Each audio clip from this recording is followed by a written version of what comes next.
to lock. We beat to rap, what he beat to lock. We beat to rap, what he beat to lock.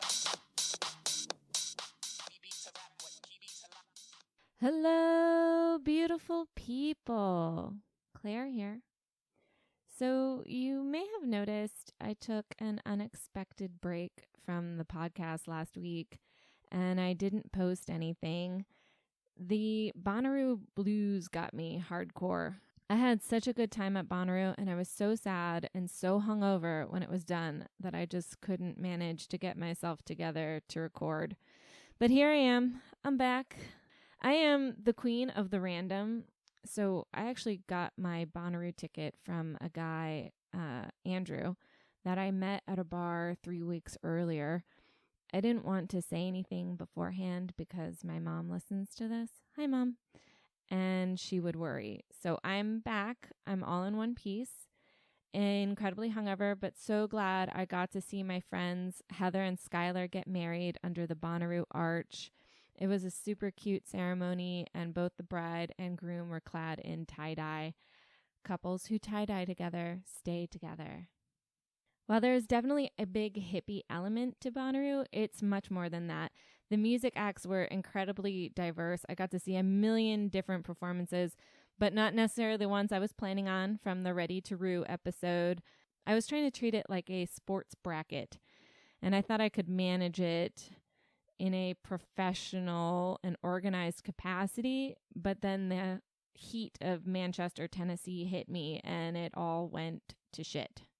I did get to see Big Grams, which is Phanogram, and Big Boy from Outkast. They put on an incredible show along with Pearl Jam, The Dead and Company with John Mayer, Tyler, the Creator, who whipped the crowd into an absolute frenzy, Macklemore and Ryan Lewis, who were hilarious, and so many more. The music from today's intro is from London Bridge, Cool Like That, featuring Diggable Planets. London Bridge performed that Saturday night at the Calliope stage. He held me in his sway for about 3 hours, pressed up against the front rail with 10,000 other people who were just as hypnotized as I was. The Calliope stage had me in her clutches till dawn. I have some videos of the performances I got to see. They are up on the YouTube channel for Mind Altered Media, so be sure to check it out. This week, I have an interview for you with Comicholics creator Joe Lovece, Ash Hayder, the proprietor of Dash-A-Grill, where Comicholics hosts their events, and headlining comedian Vince Taylor. Stay tuned after the interview, though, for some special announcements. And now listen up as we talk comedy, community building, and the Orlando Strong movement following the tragic shooting at Pulse nightclub here in Orlando.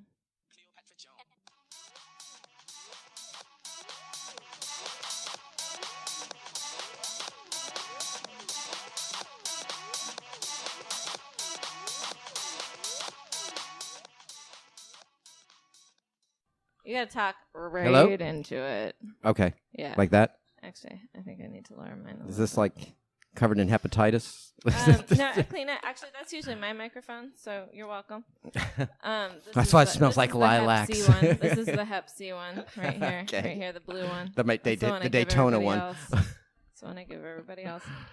We are here at Dash-A-Grill in beautiful downtown Daytona Beach on Beach Street. Joe Lovece is with me, and he just put on a Comicholics. Yeah, It's a little hard to say. I've been drinking. Comicholics show. Comicholics. I Close enough. can't do it. So we're down here at Dash-A-Grill for the second show. Second show. You've got another one coming up on July 2nd. July 2nd, Tommy O'Neill. He's a nationally touring headliner. I was amazed. A completely different crowd this time Yeah. than the first time. Yeah, it was fun. Bringing new faces in all the time. It's awesome. It's awesome. I had no idea there was this many comics in Central Florida. Oh, there's hundreds. Are there? Yeah, there's Awesome. tons. And a lot of them have been successful, especially the Orlando comics. They tour all over. Yeah, Orlando is a completely different animal than Daytona. Yeah. It is. Yeah. Yeah, they have their shit together.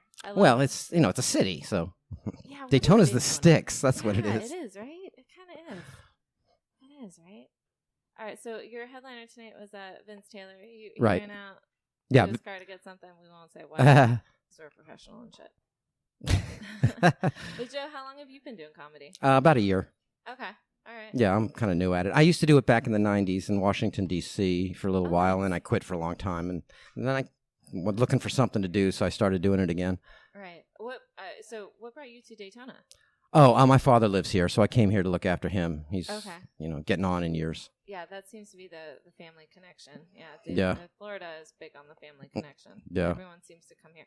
And there's something about Florida, too. Once it gets its hooks in you, it's hard to get away from it. Well, I mean, it's warm. It is. That's the rub. You can hate the culture. You can hate the traffic. But love the weather. Yes. Yes. Exactly. All right. So you did a little bit back in D.C. Where in D.C. were you? In D.C., Washington, D.C. Okay, because I used to live in Petworth, man. Oh, you did? Okay, Yeah, I lived in over... Petworth for 3 years. Oh, I lived on Rock Creek Church Road over by Maryland.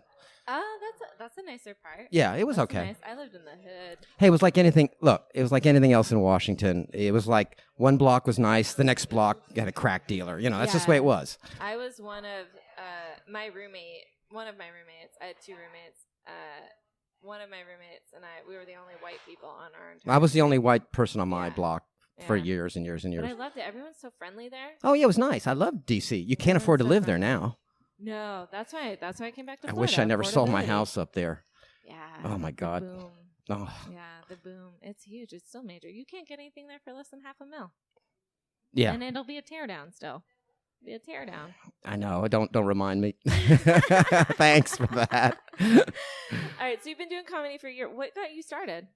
Oh, I mean, I just like comedy. I was always writing jokes, so it was just something I wanted to do. I'm a writer. I'm a journalist, and then now I'm a novelist, so I'm a writer anyway. Really? Yeah. Me too. That's interesting. Good to know you. Well met. Well met. Because it seems like watching people, especially early on in their career, and after talking to Doug Stanhope about his career, it seems like a special form of punishment that people put on themselves. And I have thought about doing it, and I've written jokes here and there. But the idea of performing them, and the idea mostly of my family showing up, because last week, right, we had one of the comics' mothers was in the audience, and Zoom's mother, yeah. Yeah, he completely changed his material because his mother was there.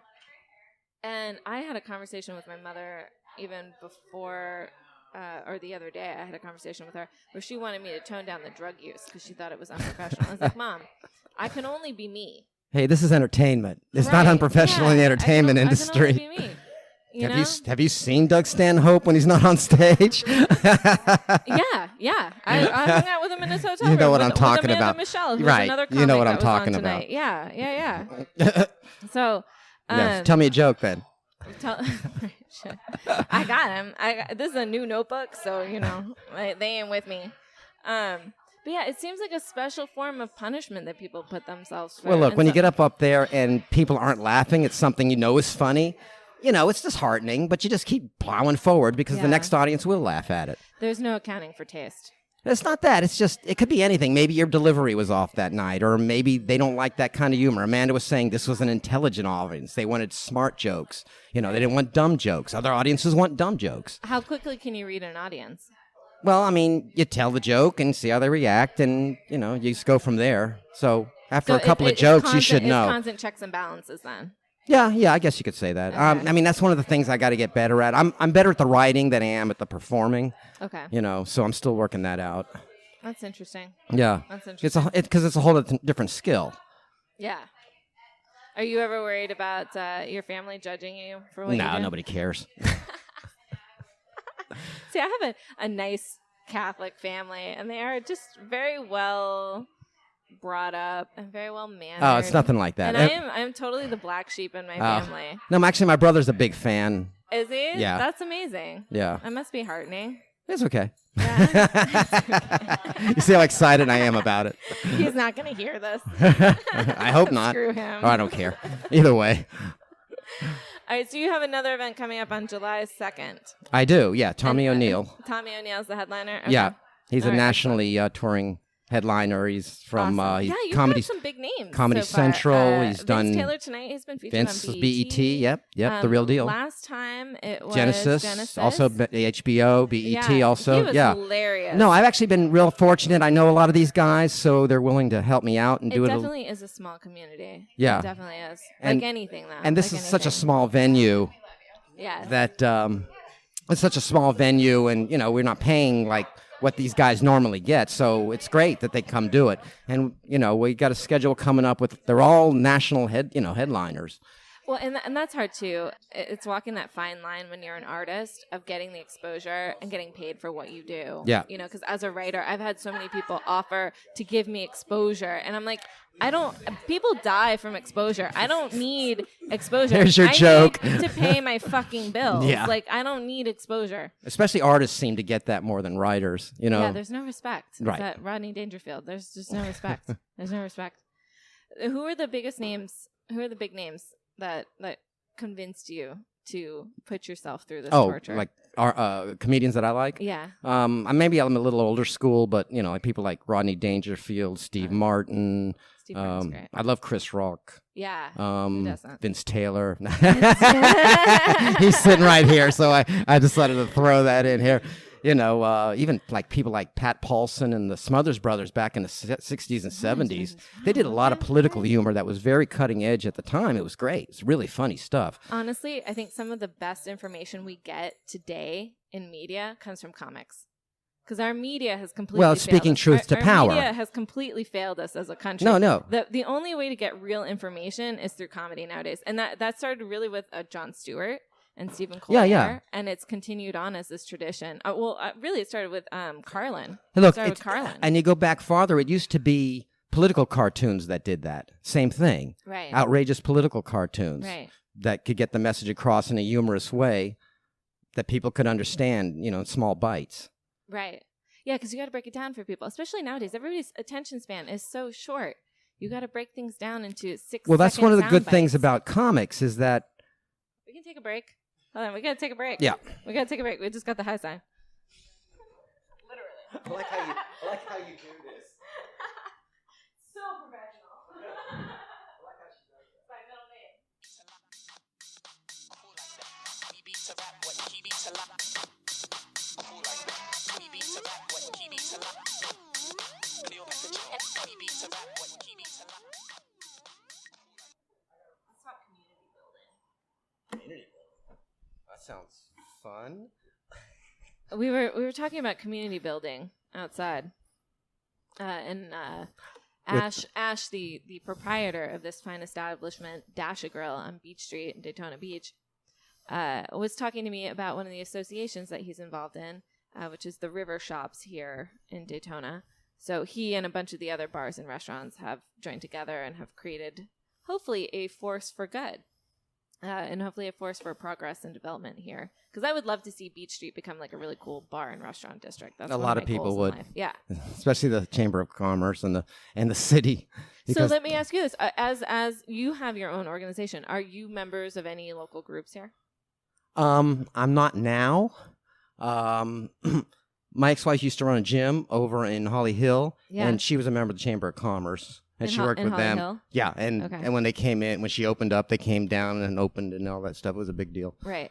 Well, it's hard here too because it's a very spread out region, and there's so many different divisions in terms of like towns and municipalities.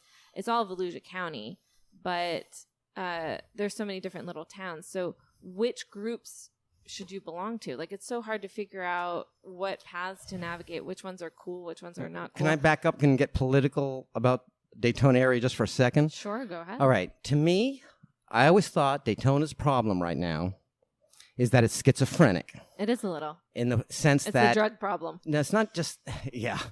The pills.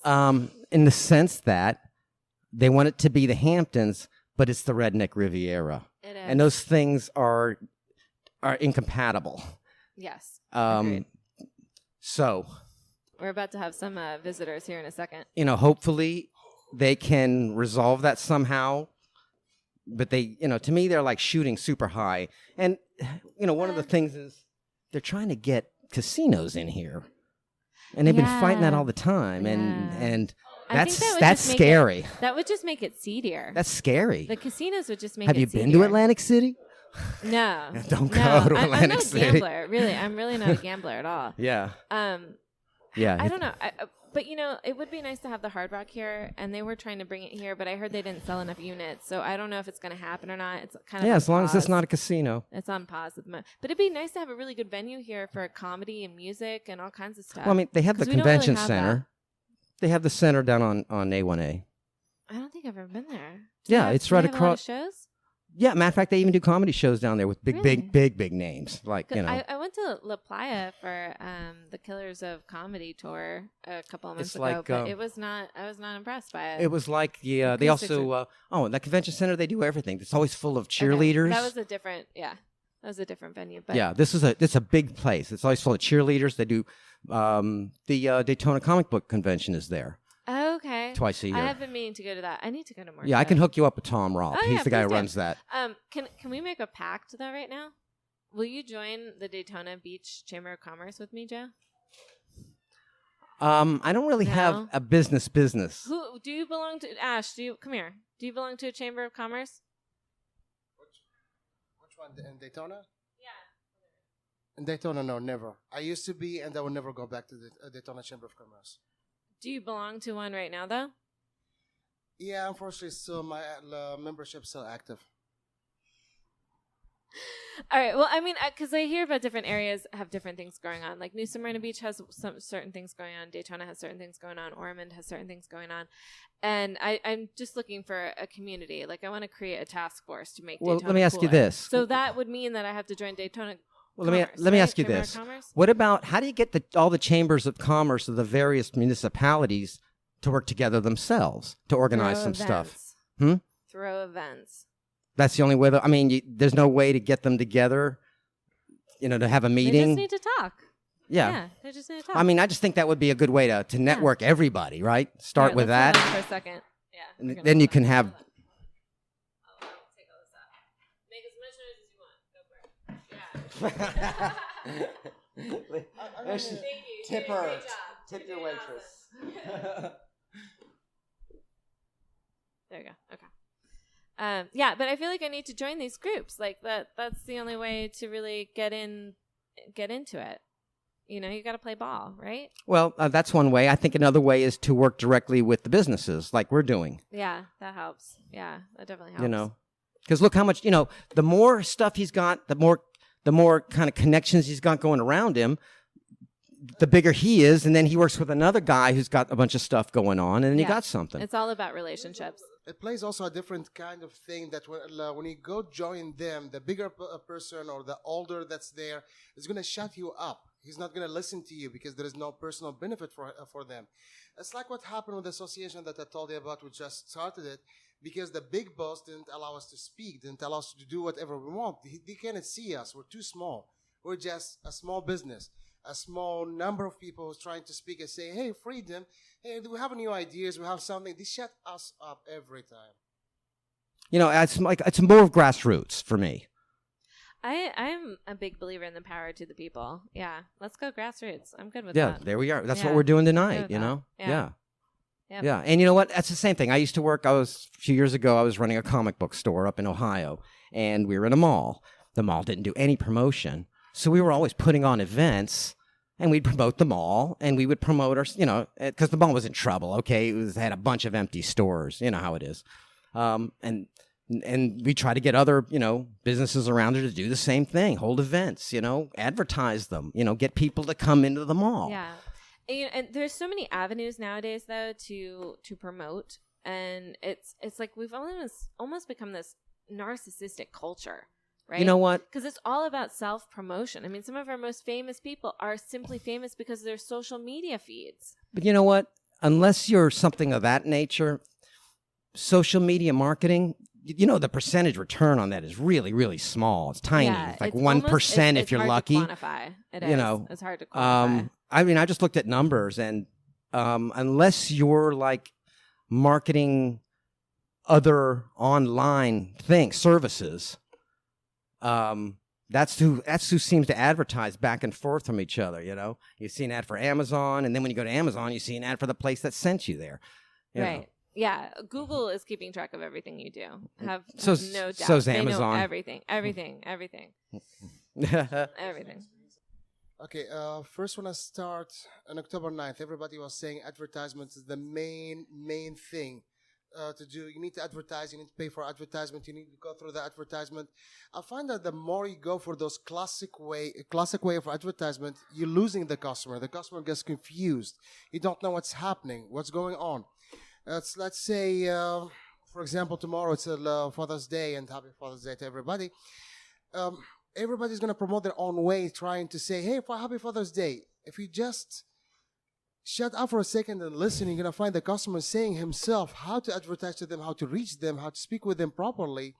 And where are the technology today? Where the technology is with us, not against us, especially with, like I was saying, about the internet, about the Google, about a different way. And the customer's not stupid, is smart enough. If you're loud and you're able to speak with him at the same level that he talks with a smart human being, you're able to get his attention.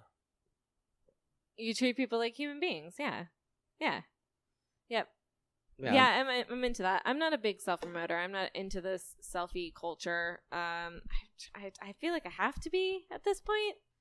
You know, I mean, if you're promoting something, but I'm not just promoting myself. I feel like I'm promoting something else, and I want to promote a sense of community. You're promoting a brand Right. first. But it is me, right? It's both. Ugh, it's a pain in the ass. Well, yeah. Welcome to show business. It's a hideous bitch goddess. It is. Jesus, it's a snake eating its own tail. Ouroboros. Oh, God. Ouroboros. A what? Ouroboros. That's What's what a that. Ouroboros? It's a snake A eating snake its own eating its tail. own tail? Or Okay. I if didn't know that term if for you it. can't Okay. pronounce it, it's our Rob or Ross. What? That was Sure. actually that's a joke from a British sitcom. Believe it or not. Is it? You're stealing jokes from sitcoms now, Joe? Don't be that guy. It's obscure, so it's okay. Is it? Is it now? All right. Back to the Redneck Riviera, and then can we grab? Yeah, come over here. Vincenzo, Yeah, the great Vince It Taylor, just- ladies the and gentlemen. entourage just showed up. Our Are headliner we for the popping evening. champagne now? Is that what happens next? I don't know. I've never been with a big BET star before. Like, Okay. are we drinking? Is this champagne popping time? It's whatever Is you this want it to is be, this when baby. the crystal comes out, the Moet. Racist. No, I'm kidding. She's talking about Moet I'm talking shit. Chandon I'm because talking shit. because Is this when yeah, you're a big star. You're a big star. She's clearly down with the Browns, so I can't knock her. You know, she's doing what she does. None of us get to choose the bodies that we were born into. All right, none of us. It's not something to be proud of. Like, it's just fucking random chance. It's random chance that you were born the way you are and the way I was. Do you think being a girl is any easier? Fuck that. Yeah, but clearly that don't mean nothing because, I mean, the leader of the NAACP in Spokane, Washington was a white girl who changed herself black. Yeah. One of the most famous Kardashians was famous for being an Olympian, strong man, and now is America's sweetheart or whatever you want to call him. And, 2016, the year anybody can be anything they want to be. Exactly. So this whole, you born a certain way. No, come on. You can change whatever it is you want to about yourself right now. I mean, I don't know what the hell is your deal right now. Like, you could look like, up top, but I might need to see the baby pictures. You might have something down low. Is this the point? Is this the point where we show each other our underwear? Yeah. All I'll right. show you mine. You show me yours. I did. I feel like I should mention at this point that I did get a lap dance from you earlier this evening. All right, so we're speaking with Vince Taylor, headliner of the show this I evening. took his mic away just for a moment because he's more entertaining than I am. I just wanted to point out something about the Spokane NAACP. You know how many people were in the Spokane NAACP? Like 3. Okay. You know how And many blacks are? Rachel You know how many Dolezal black is the people are in blackest one. Spokane, Washington? Like 3. So it wasn't shit. Here. That's bull, because I already know Jacob from Twilight is in Spokane, Washington, judging from the Twilight movies. And he's black. At least when he turns to a dog, he's black. You know what I'm saying? And and straight up, it's got to be more than just 3. That's false. Well, it's national colored, right? It's a national association. All right. this is going to sound weird, and I'm not name dropping, but my ex-wife used to be Congressman Norton's chief of staff, and she knew all the networks of all these groups and everything. And then seriously, that NAACP was like nobody compared to literally to any other group. I'm going to leave this topic alone because the vein in Joe's forehead just got so big. He is so angry. He is so angry right now, y'all. He's trying to go Rush Limbaugh on me right now. He's over here doing his Alex Jones, and he's giving me out. Nah, I'm just playing. He's a good dude, man. Good dude. Even though he looks like a character from The Simpsons. But it's that white guilt. Joe, did you grow up Catholic as a good Italian boy? Did you grow up Catholic? I went to 12 years of Catholic school. Ooh, boy, you got me beat. I went to 7 years of Catholic school. Good lucky you. You think I didn't talk to my parents for a month. I wanted to go to public school. I went to public school for elementary school and part of the 6th grade, and then we moved back to Florida, and they sent my ass to private school because they didn't think I could hang in the public schools. Did I show them? What happened? How did you show that you could hang? I was the good bad kid. Ooh. In that I didn't smoke weed before school with all my friends. I only smoked weed after school. You heard that? So I was the good one. There you go, kids. Yeah, there you go. And then I never once we had our licenses, we never went to another pep rally again. We just skipped school all the time. So let me get this straight. Mm-hmm. You proved to your parents that you Oh no, they didn't know. School It was in by secret. They smoking didn't know. after school as opposed to before school. And that was the verification necessary to keep you in public school. How did you present that to them the same way you presented it to us here No, today? in Say, fact, Mom, Dad, I just want you to know I can handle this public school stuff because I don't smoke weed in the morning like the rest of my friends. I smoke it after school. And then we skip school every now and then. So that's how you write a joke. I think yeah. He just took what you said and he wrote a whole bit out of it. Yeah. That's why he's him and I'm me. And I suck. Thank you. I can't do that yet. No, my parents will learn of this when they listen to this because they listen to it. That was something we were talking about earlier. Joe and I was talking about earlier. How do mom and dad listen to the show? Yeah, hell yeah. My parents are super supportive. Mom and dad. And I love them. They're super sweet. Hold on, time out. Yeah. In the eyes of the angels. I just want to take some time out and just lend a motivational word to the parents of this wayward child failure. But yet, no, just kidding. May she do better than the podcast upstairs in the Mediterranean restaurant. Dash a girl. Which I'm sure is being paid handily. No, just kidding. Bruh, your parents listen to your podcast. I have to first of all say congrats to you on that because my people don't mess with me on the comedy tip. I didn't even tell them about it for like 6 months. I didn't even tell them that I was doing it. So you came out the closet. You was like, Mom, yeah. Dad. There's all different kinds of closets. I have something to tell you. What? Is it the I've gay? been smoking weed and recording it. Oh shit. Oh shit. But yeah, so Joe and I were talking earlier though about so your family doesn't know what you do. They haven't seen you on BET? They know what I do. Of course. It's just that my parents are very religious. What's it?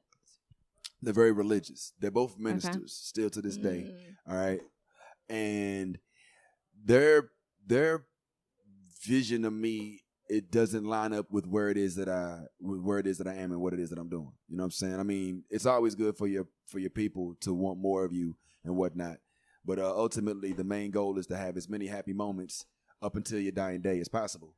Now, they would prefer I be more of a dang. See, before I used to be able to just say Bill Cosby, but now it's a whole nother thing saying that. Bill but Cosby? If you take away the whole rape, Bill Cosby, minus the rape. Broke my fucking heart. He broke my fucking heart. He broke my fucking heart. He has some of my favorite jokes. That chocolate cake joke that he does about being home with his kids and they want breakfast and he's going to give them chocolate. Yeah. That is one of my all-time favorite jokes. And I can't tell that joke anymore. And it kills me. You can't even watch the reruns, like, because every time I see him and Denise on the same screen, I'll be like, man, he tried to get that shit. You know what I'm saying? On the slide. That's why she didn't come back for the rest of the seasons. Heartbreaking. But just like I'm saying, like the fact that your parents can listen and you just being yourself, you're not having to closet yourself in any kind of way, is something that you may overlook, you may take for granted. But I'm highly envious of you in that regard. No, because man. I will always be in this aspect sheltered. But don't get me wrong, I do perform at churches and I do a lot of schools. Yeah, you mentioned a clean show. Yeah. I do clean comedy. I mean, I don't really try to curse that much. I mean, I can when I can. The emphasis on words does help. It's completely different from the way I started. You ask anybody when I started, I was filthy. Like my template was Eddie Murphy. I wanted to be Eddie Murphy, and you know Eddie Murphy was F this. He was filthy, and I thought that it was funny. And a lot of urban or black or comics, whatever, which I don't consider myself an urban comic. I don't want to be just an urban comic. I say that's something that's on my list of descriptions, but not simply. You know, I want to be multiversatile, but I am, yes, urban with respect to being a bunch of other things. But I don't think that when you first start off, there's a lot of people that kind of use that as a crutch. And I remember Pedro, you know Pedro Lima? He was one of the first people I performed with, and him, Ken Miller, and Carlos Navarro, we did our first show at Sleuths. That was my first paid gig in the big room. I don't even think they use the big room anymore. And Pedro was like, yo, you funny, but yo, you gotta, watch your language. It's like, it's not that you can't curse, but like it becomes a crutch. So in other words, when you don't know what you got to say, you just use an F word just to fill it in. That's a Bill Cosby note though, right there. Because Bill Cosby got on Eddie Murphy about cursing and Richard Pryor.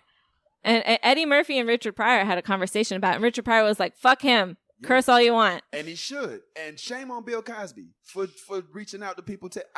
There's people that do that now that annoy the shit out of me. You know what I'm saying? It's not my business for you to make my business your business. Now, what he told me, I take heed. And what I do is I morph into whatever comic the crowd needs. This crowd tonight could take a little bit of curse words, but I could tell they didn't want to go like real dirty. Amanda Michelle opened, man. You know what she does. Well, yeah. Well, Amanda Michelle talks about. Should I just say what she says? Is that all right? Yeah, she talks about rape. She talks about abortion. She puts it right out there. Hey, see, I missed that. See, I would have liked to have used that. Oh, you'll see her again. Now, speaking of talking dirty, I got thrown off a Jackie Knight stage for being too dirty. Did you ever hear this? No.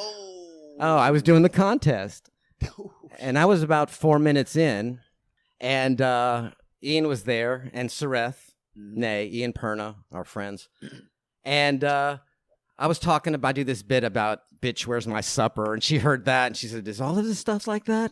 And the next thing I know, I do another bit about big black dick. I get people to chant big black dick. Oh, no. Oh, yes. So I'm like 4.5 minutes in, and I get the light. Because she apparently went, I can't remember the host. I was supposed to get 8.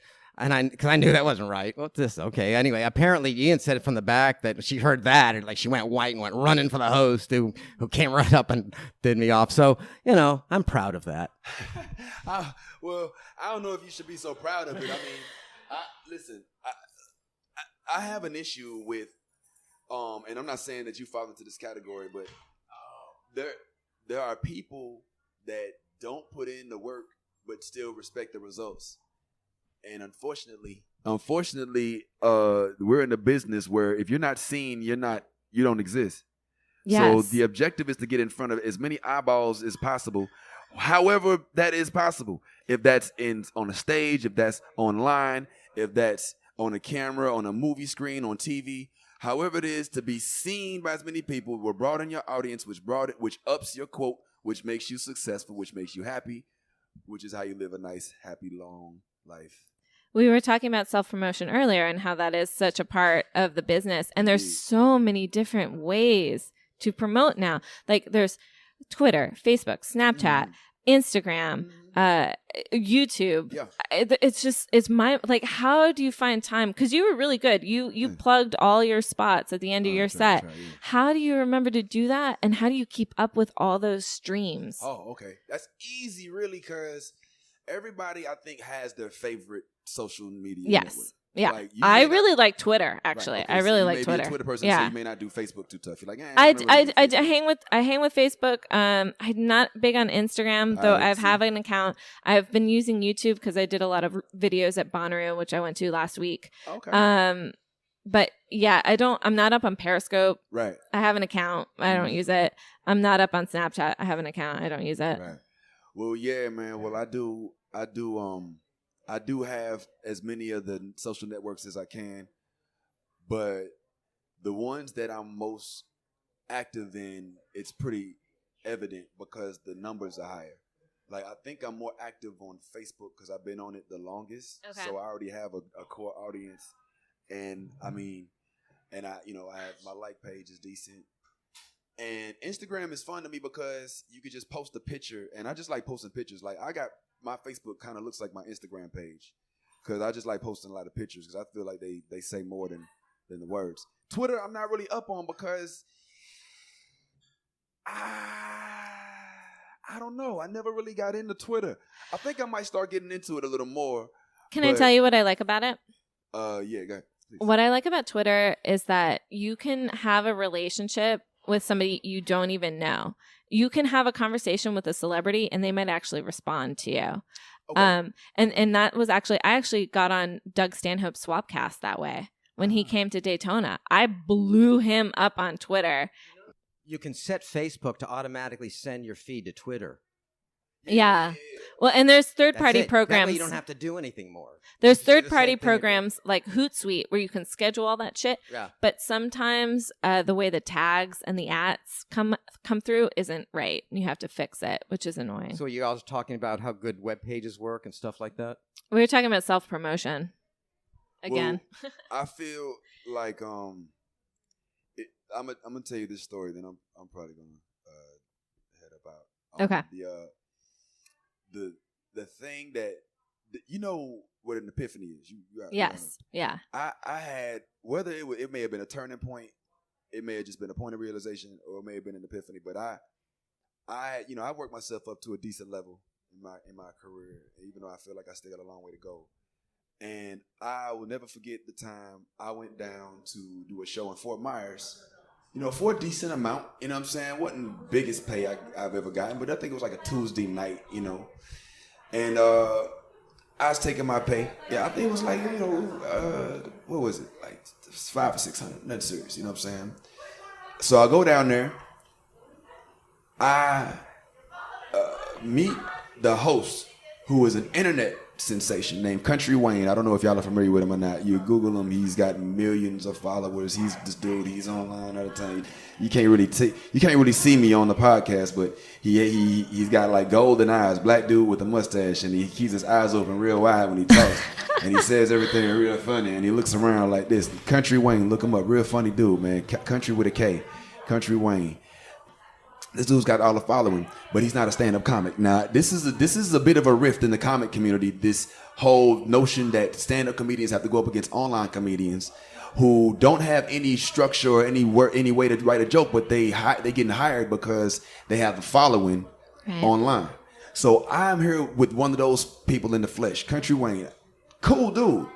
You know what I'm saying? But I got my little quote, and so we get to talking, and he goes up to come to find out it's like his first or second time doing stand-up. He goes out, he says the first couple things, and then he starts doing his way up. But then he's only hosting, so then he can just pass it on to anybody. The fact of the matter is, he filled the spot though. $50 tickets. Whole spot was full, probably about 200-300 people in there. That's why he was booked. And I came to find out, they told me he was booked for $3,600 plus room, plus ticket for him and his management. And I was sitting there thinking, this is Tuesday, ain't no big deal. I'm looking at this dude, he just doing videos online. He been at the house just making videos from his house in his car. Not getting heckled, not bombing. And I'm sitting here doing these comedy. I'm at the damn no feedback, right? The Dasha Grill in Daytona Beach. In Daytona, up here performing for 2, 3, 4, 5.5 people. I mean, listen, it was a great show. I had a good time. But I mean, this dude has done all of his work from the house, just with the phone and a internet connection. And that hit me. I was like, I am doing this wrong. I was like, I have to pursue every angle. Yes. And I can get to the point where I have the ability to book a show and get those type of numbers just based off my following. And I have experience in this field already. That is the dream come true. Right on. We're going to make it happen right now. Mind Altered Podcast, all this shit. MindAlteredMedia.com. Wait, I did want to ask you about Orlando Strong real quick, because you brought a bunch of merchandise with you to sell, to raise money for the shooting that happened at Pulse nightclub here in Orlando. You've got ribbons, you've got beads, you've got T-shirts and buttons and bumper stickers. So you've performed there? Yeah, well, I didn't perform at the Post in Orlando. I performed they have one in Lakeland. And, okay. There's a whole bunch of posters around the United States, but it's the same setting pretty much everywhere. I mean, I posted it on my Facebook I was after the drag show, and for me, that's gonna be fun. I love a drag show. I gotta say, awkward experience for me. Now, I'm not homophobic in the least bit, but I had never done anything like that before, and it was something new, interesting, and something I knew I'd be open to, but I didn't want to.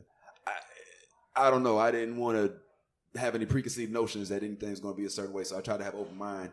But I mean, I'm still a straight man, and those some filthy folks. Now listen, I say that with respect, all respect due. But those mother. Look, I'm gonna go ahead and curse, man. I was trying not to cuss, but these motherfuckers is filthy as shit, man. I mean, like they just want to grab your dick and just bend you over, and they just want to dick pussy, dick pussy, dick pussy, dick pussy, dick. They go straight to the. Can I tell you something right quick? That's how every woman feels walking down the street. Man, please, man. Man, you were right there. Yeah, there was no. I have had men. Right. I did, yeah, I did. He did. He put his crotch in my face earlier. Put his foot on my shoulder and everything. Part 2 coming up. Nah, but anyway, about Post. So yeah, I did perform there. But yeah, it wasn't that one. Okay, but all right. But still, that's close to home, man. That's close to home. Yeah, that's close to home. The next step was for them to bring the same thing they were doing in Lakeland to this one. Right. And it could have been very easily on the night that we was trying it out when they came up in there. Shit. And but just on top of that, I just thought of the futility. Like, it's really a bad dream. Like, there really is no way out. Like, this dude is treating it like he's playing Modern Warfare or Call of Duty. And he has he scouted the place out, knows there's no exits. He knows he's guaranteed casualties. And I mean, that's the horror of it. Like, knowing there's nothing you could really do. Like, you're just completely powerless. And he chose, might I say, with all due respect, probably the most harmless community to attack. Because I have never heard of a gay crime rate. I've never heard of a gay crime rate. I've never heard of a gay. I've never even heard of a gay unclean living room. You know what I'm saying? I've never seen up a weed club. Well, I don't know. I think weed smokers are probably we will snap out of it. But anyway, so my heart just went out to them immediately, and I went down to Ground Zero. You know, we laid flowers down on the day that they wouldn't even let the vigil happen, and went to the vigil the following day. And the civil rights groups that I work with, we wanted to make sure we did our part in providing whatever we could for the families. Every little bit is something. You know, it may not be a whole bunch, but maybe a few $100s may help pay off the phone bill this month. And you never know. Some people assume that somebody else is taking care of them and nobody else is. Yeah, that's it. Yeah.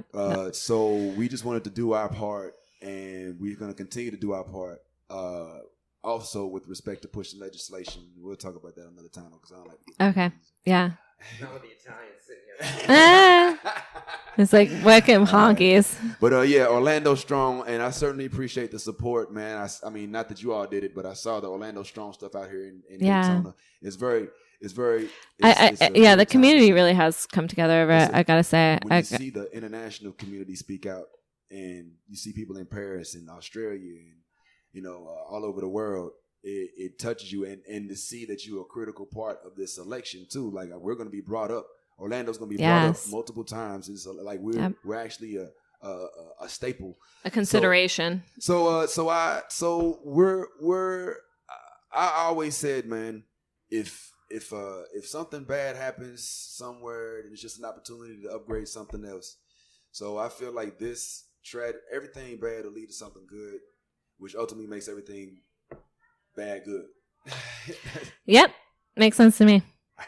Thanks so much, Vince Taylor. Thank you. Hey, applause, sound effect. Woo! You do have a good attitude. I appreciate it. Thanks, Joe. Appreciate you. All right, Joe, let's wrap this shit up. Man. All right, Dash a Grill, Daytona Beach. Represent. Wesley, we did something here in Daytona on Thursday night. We had a raffle for money for victims of the. Oh, really? shooting. I didn't know we did that. It over at the joint. Why didn't you tell me? I would have put it up on my page. It wasn't.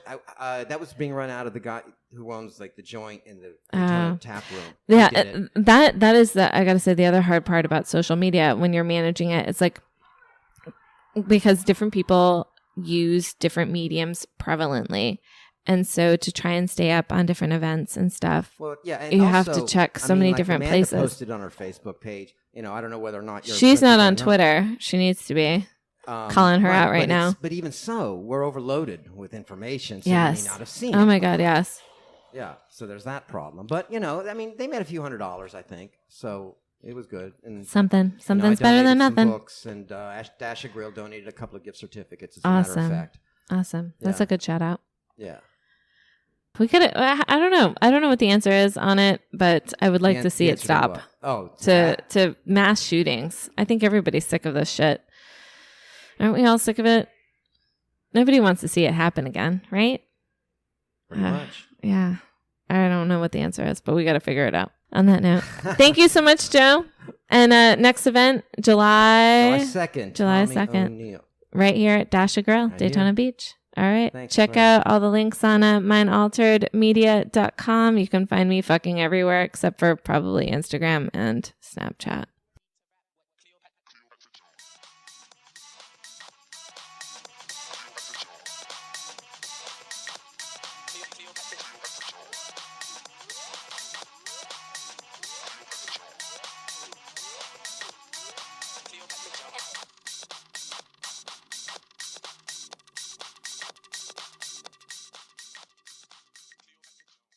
Thanks so much to Joe, Vince, and Ash for being on the show. We will hopefully do another episode following the July 2nd Comicholics event with Joe and Tommy O'Neill.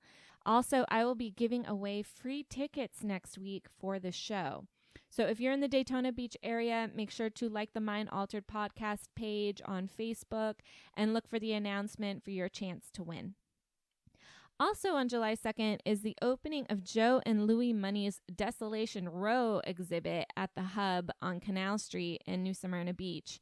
I did an episode with them a few weeks ago to talk about their beautiful handcrafted guitars made from locally reclaimed wood.